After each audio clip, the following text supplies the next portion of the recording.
Donald Trump disrespects the military during his State of the Union address, a sanctuary, while full of mispronunciations. So a pretty sharp comment from Pelosi suggesting shade, women and children. He directed the December assault, made up words, and more importantly, lies. He misled Americans. Recall Donald Trump at Mar-a-Lago during the Super Bowl.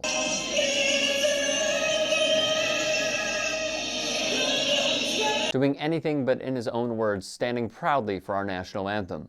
Raising his hands, pretending to conduct a band, talking, greeting guests, fidgeting with chairs, and pointing and laughing. This is who Donald Trump is, a hypocrite. When Trump said his administration had invested a record-breaking $2.2 trillion in the U.S. military, Congressman Seth Moulton, a former Marine, had enough. I left the State of the Union after Trump, a draft dodger who has mocked Senator John McCain, Gold Star families, and soldiers with traumatic brain injuries, started talking about the good he has done for our military. Trump took on Colin Kaepernick's national anthem debate by transcending the movement, turning from the origins of police brutality and systemic racism to Cap and black NFL players he labeled sons of bitches, and disrespecting the United States flag and military. Nate Boyer, a former Green Beret, aligned with Colin to improve his protests instead of sitting on the bench to take a knee.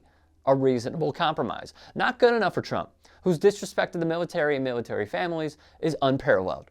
Pat Tillman turned down a 3-year, $3.6 million contract with the Arizona Cardinals to enlist in the United States Army in 2002.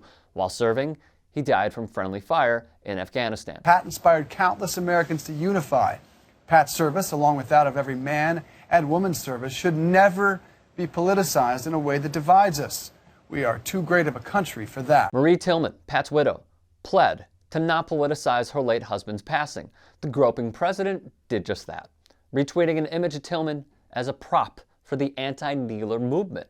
Trump claims he'd love to serve, but Donald Trump dodged the draft in Vietnam, and then he received a doctor's note indicating that he had bone spurs. Bone spurs? Seems legit. 2 doctors from Queens, New York, helped the president dodge the Vietnam War in 1968. Dr. Larry Braunstein was a podiatrist who rented a medical office from the president's father, Fred Trump Sr.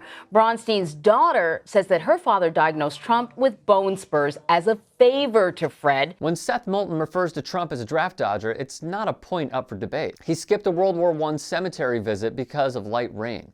Allies from Germany, France, and Canada mocked Trump, with Justin Trudeau dropping his umbrella, allowing his hair to dampen and shade the 45th president, which led to this iconic image of stupidity. From attacking the Khans, a Gold Star family whose son was killed in 2004 in Iraq after stepping forward to engage a suicide car bomber, to attacking Sergeant Johnson, who was killed in Niger in 2017, to downplaying the severity of brain injuries sustained by American troops, from the retaliation of Iranian missiles after Qasem Soleimani was killed, to inviting the Taliban to Camp David, to claiming he helped pay for several hundred workers to clean up the wreckage post 9/11, to stripping the right of American citizenship to children of U.S. citizens working for the government that have been stationed abroad. The factual arguments are endless against a man who programs himself to do the opposite: lie, verbally assault, torture, and harm the democracy of the United States of America.